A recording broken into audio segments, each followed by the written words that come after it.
Tradisyonal na sayaw, bukod tanging kasuotan at pananampalataya. Patuloy na ipinagbubuni ng mga taga Bukidnon ng selebrasyong Minana mula sa kanilang mga ninuno. Sasamahan tayo ni Joseph Morong sa pagtuklas ng kanilang makulay na kultura sa Pista Pinas. Ang instrumento sa pagpapalaganap ng kultura patuloy na napapakinggan. Sa sayaw na sulyap sa kasaysayan na habi ang tradisyon at nagbabagong panahon. At antikas at kariktan ng mga ninuno sa salinlahi na mumukad-tangi. Ang lahat ng ito masasaksihan sa Kaamulan Festival sa Malaybalay, Bukidnon.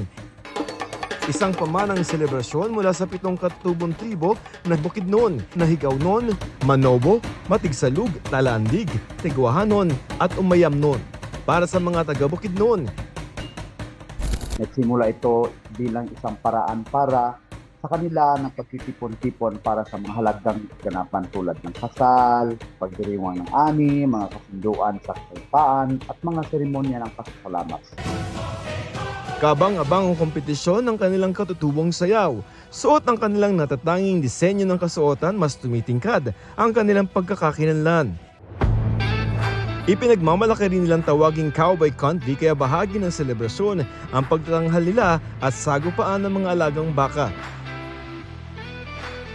Ang kanilang laga daw Malakita Bukidnon or Mr. and Miss Bukidnon hindi lamang basta beauty pageant o patimpalak ng ganda at kisig. Pagbibigay pugay ito sa kanilang lahi. Sa kabila ng kinakaharap na pagsubok ng mga taga Bukidnon, patuloy nilang pinatutunayan ang tibay ng kanilang tradisyon. Lalo't higit sa lahat, pasasalamat sa Panginoon ang kanilang ipinagdiriwang. Mga demonstrasyon ng etnikong ritual, mga tunay na seremonya na nagbigay sa sulyap sa mga espiritual na paniniwala at kagalian ng mga tribo. Joseph Morong, nagbabalita para sa GMA Integrated News. Huwag magpahuli sa mga balitang dapat niyong malaman. Mag-subscribe na sa GMA Integrated News sa YouTube.